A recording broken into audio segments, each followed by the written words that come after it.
Hello students, my self Vibha Yadav, PGT biology. बेटा आज हम शुरू करेंगे बायोलॉजी का फर्स्ट चैप्टर।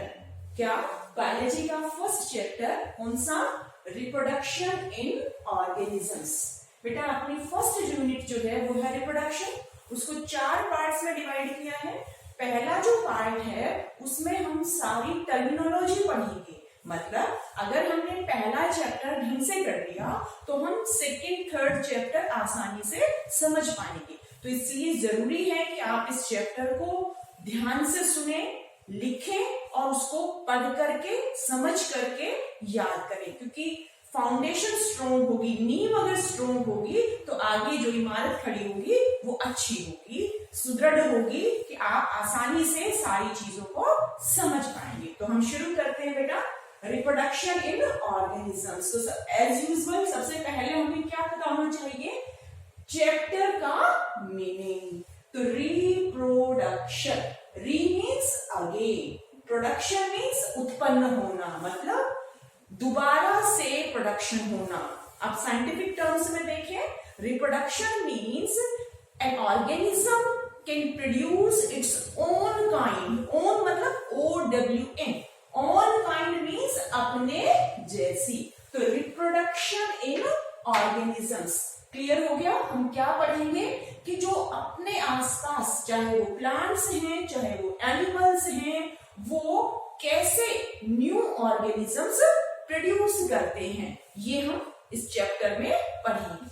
तो देखिए हम ये देखते हैं कि कैसे कैसे ऑर्गेनिजम्स न्यू ऑर्गेनिजम्स को प्रोड्यूस करते हैं। उनको हमने ब्रॉडली 2 कैटेगरीज में डिवाइड कर दिया है कि जो ऑर्गेनिजम्स हैं वो 2 तरीके से न्यू ऑर्गेनिजम्स प्रोड्यूस कर सकते हैं। वो क्या है? Asexual reproduction and sexual reproduction. अब हम जो शुरुआत करेंगे वो एसेक्सुअल रिप्रोडक्शन से करेंगे। क्यों? क्योंकि ये सिंपल है, ये सिंपल ऑर्गेनिजम्स में मिलता है। तो सिंपल से जब हम कॉम्प्लेक्स की ओर चलते हैं तो उसको समझना आसान होता है, इसलिए हम शुरुआत किससे करेंगे? एसेक्सुअल रिप्रोडक्शन से।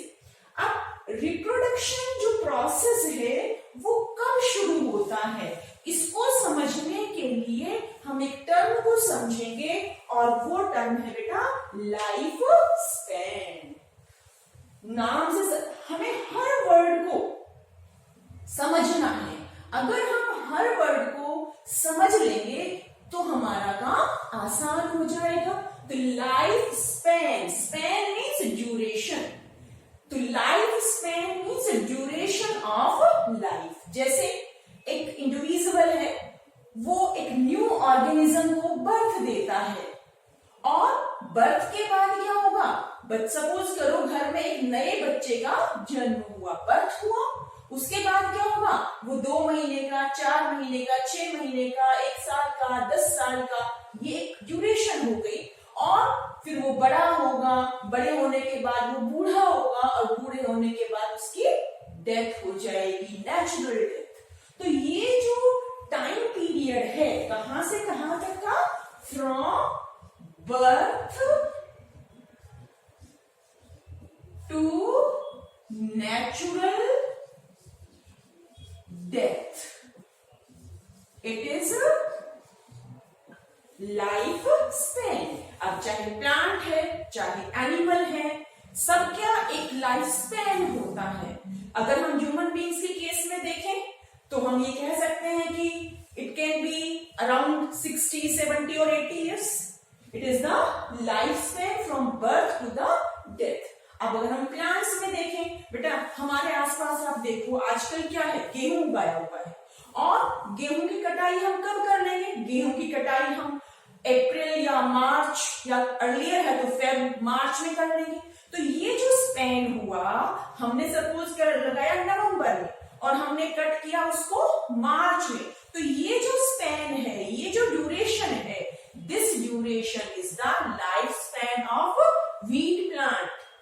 5 महीने, 4 महीने, 6 महीने, ऐसे राइस है, मस्टर्ड है, ग्रेम है, तो तो इन सब प्लांट्स की लाइफ स्पैन आप अपने सराउंडिंग से ऑब्जर्व करके बता सकते हैं।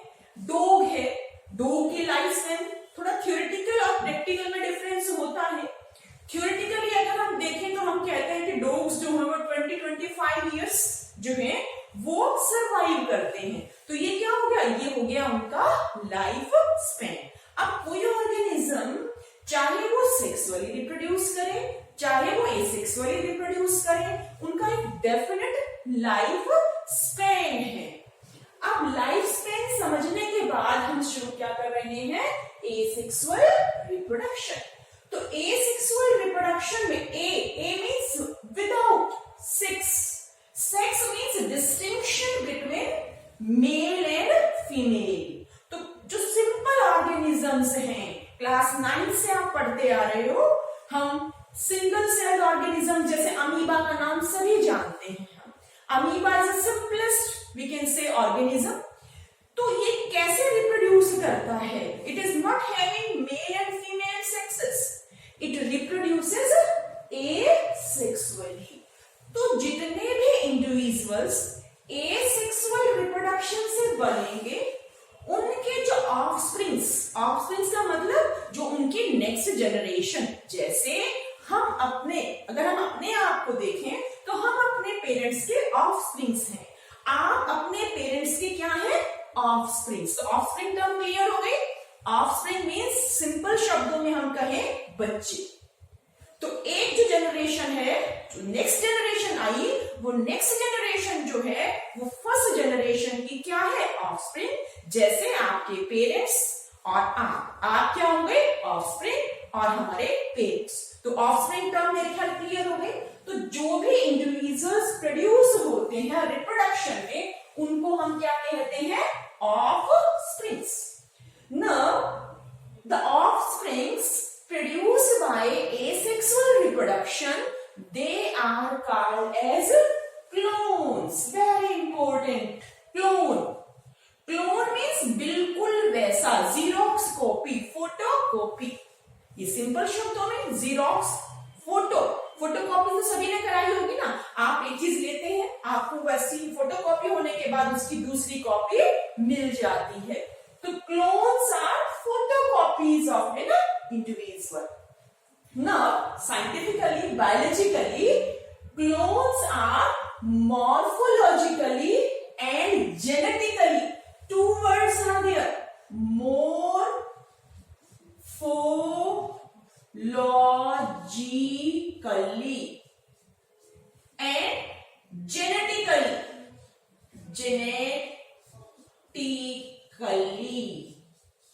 इनके मीनिंग हमें समझने हैं दोनों के। मॉर्फोलॉजिकली मीन्स जैसा वो बाहर से दिखाई देता है। जेनेटिकली मतलब जो जेनेटिक कंपोजिशन है, जो डीएनए है, जो न्यूक्लियस में क्रोमोसोम्स हैं, जो डीएनए के बने हैं, they are exactly similar to the parents, there is no change, they are called as clones. Clear?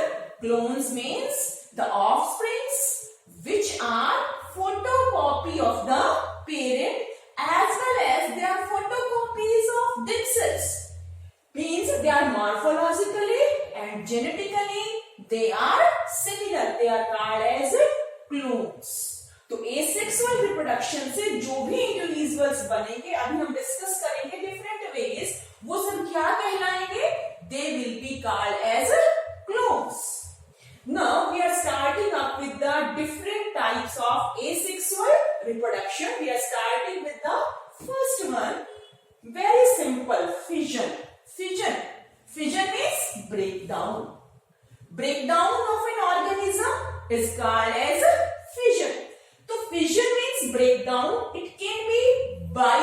Bi means two. Bi means two. Means fission of an organism into two. Suppose this is a single cell organism known as amoeba.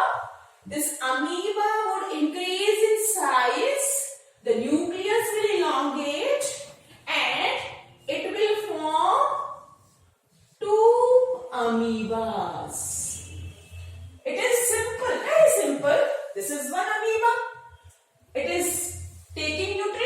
increasing in size, and then division is going on and 2 amoebas are produced. 2 amoeba produce हो गए, तो by fission, 2 में टूटना, binary fission. अब एक बहुत important चीज और है, हम जानते हैं कि everything is mortar. Mortar means जिसकी मृत्यु हो जाती है, जो खत्म हो जाता है.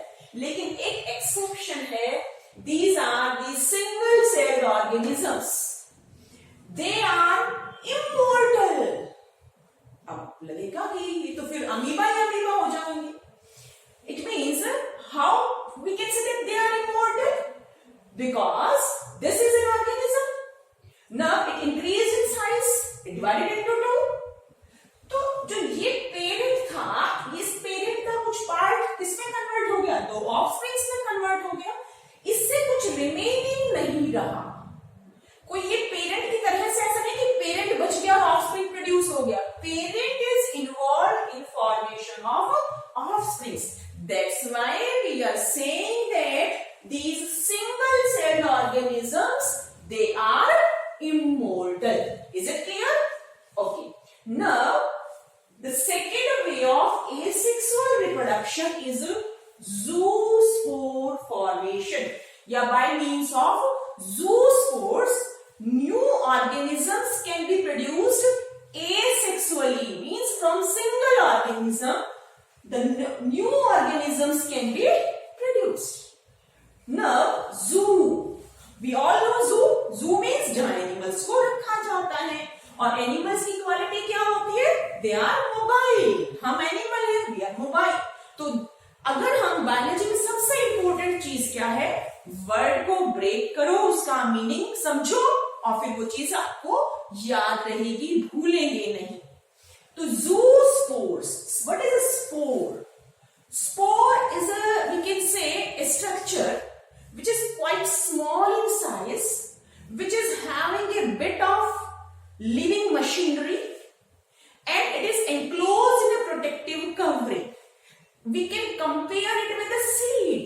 जैसे एक सीड से नया प्लांट जनरेट हो सकता है, ऐसे ही स्पोर से नया ऑर्गेनिज्म जनरेट हो सकता है. और ये कैसे स्पोर होंगे? जू. जू मीन्स मोबाइल. मोबाइल मतलब जो मूव करे. तो ऐसे स्पोर्स, ऐसे स्ट्रक्चर्स जिनकी एक प्रोटेक्टिव कवरिंग है, उसके अंदर एक बिट ऑफ साइटोप्लाज्म है, न्यूक्लियस है, और वो मूव करता है. They are called as zoospores. हम ऐसा बना सकते हैं कि जूस्पोर्स कुछ ऐसे होंगे. ये एक कवरिंग हो गई, इट इज कवरिंग. अंदर क्या हो गया, साइटोप्लाज्म हो गया. And these are the structures of movement, for movement. These are the structures for movement. It is the, we can say, covering, protective covering, and inside is present cytoplasm. Clear? The zoospores are like this. Means these are the structures involved for the movement. The zoospore clear हो गया? It is, example is Chlamydomonas. Chlamydomonas. This Chlamydomonas is an example of zoospores. Then is Conidia. Conidia are again spores. They are produced by Penicillium. Penicillium. A fungus. They are not having these movable structures. Conidia. Then is gemmules. अब gemule जो है, उसको समझने के लिए से पहले एक चीज और है, that is bud या budding. What is bud? Class 10th में आपने एक डायग्राम देखा था, स्लाइड भी देखी थी प्रैक्टिकल्स में. हाइड्रा, हाइड्रा सभी जानते हैं, एक सिलेंड्रिकल ऑर्गेनिज्म है, लाइक दिस. ऐसे कुछ बनाते हैं हाइड्रा. और फिर आपने ऐसे 10th क्लास के में जाओ थोड़ा सा कुछ ऐसा स्ट्रक्चर देखा था, फिर ये धीरे धीरे बड़ा होता है और ये डिटैच हो जाता है। तो बडिंग जो है वो भी एक एसेक्सुअल रिप्रोडक्शन का तरीका है जिसमें बॉडी के ऊपर से उभार आता है, ये उभार ग्रो करता है और फिर पेरेंट बॉडी से अलग हो जाता है। It is budding. ये वर्ड आप देखो ये कहां है, बॉडी से बाहर है। It is external budding. क्या है ये? External budding. अब बडिंग जो है वो हाइड्रा एक एग्जांपल हो गया। Yeast is also increasing its number by means of budding. Yeast is a single-celled fungus. Very important note in your copy. If someone asks, name a single-celled fungus. It is yeast. खमीर। खमीर सभी जानते हैं। घर में इडली बनती है, डोसा बनता है, तो उसमें हम क्या डालते हैं? इनो डाल देते हैं। इनो एक आर्टिफिशियल वे हो गया। जो पारंपरिक तरीका है वो क्या है कि हम जो इंग्रेडिएंट्स है उनको लें, उनको भिगोएं, उनको 2 दिन के लिए रखें। अगर सर्दी है तो, गर्मियां हैं तो 1 दिन में ही खमीर उठ जाता है। अब सर्दियों में तो कोई चीज खराब नहीं होती है। गर्मियों में आप देखो, अगर हमने गुथा हुआ आटा बाहर छोड़ दिया, फ्रिज में नहीं रखा, तो आप सभी ने देखा हुआ क्या होता है, उसके अंदर कुछ आपको जालियां से दिखाई देती हैं। सुबह का आटा आपने रखा, अगर आप उसको शाम को देखते हो, it is what? It is because of the spores present in the air. They got the suitable substratum, they growed there, and after the growth they cause the effect. तो ये क्या है? खमीर। तो खमीर या yeast, it is showing external budding. अब हम आते हैं gemmules पर। Gemmules are internal buds. Gemmules are internal buds. ये तो आउटग्रोथ थी। वो क्या है? जेम्यूल क्या है?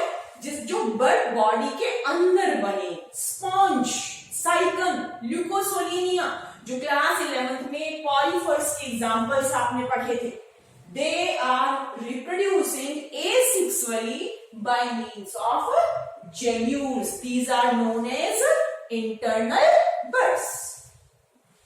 ये जो हमने एसेक्सुअल रिप्रोडक्शन पढ़ी, ये किसमें पढ़ी अभी हमने? Simple lower organisms. किसमें? Simple lower organisms. अब हम एसेक्सुअल रिप्रोडक्शन ही पढ़ेंगे in some higher ones, plants. And the reproduction, asexual reproduction in plants is known as vegetative propagation. Asexual reproduction in plants is known as vegetative propagation. Now, vegetative means the parts of the plants except flower. Flower को छोड़ करके कोई भी पौधा सोचो, China rose, गुड़हल सभी ने देखा होगा। इस पौधे को सोचो या और कोई पौधा, सिंपल गेंदे के पौधे को सोच लो। गेंदे का पौधा है, उसकी जड़ है, उसका तना है, उसकी पत्तियां हैं और उसका फ्लावर है। तो फ्लावर को छोड़ दो, उसके बाद जो पार्ट बच गया, it is called as vegetative part. तो उस पार्ट से एक्सेप्ट फ्लावर अगर नया प्लांट बन सकता है तो उसे हम क्या कहेंगे? Vegetative propagation. अब देखो, बहुत कॉमन एग्जांपल, सिंपल एग्जांपल से हम चलते हैं। घास जब पार्क बनाया जाता है तो घास लगाई जाती है और थोड़ी जगह छोड़ करके घास को लगाया जाता है और थोड़े टाइम बाद वो पूरा पार्ट कवर हो जाता है। तो जो घास है, घास रनर का एग्जाम्पल है। वो फैल जाती है। फैलने की मतलब वो नई घास बना रही है। किससे? फ्लावर से नहीं, जो उसका तना है उससे। तो it is example of vegetative propagation. Rhizomes, अदरक सभी ने देखी है। अदरक को आप अगर दिमाग में सोचो, बेटा हर चीज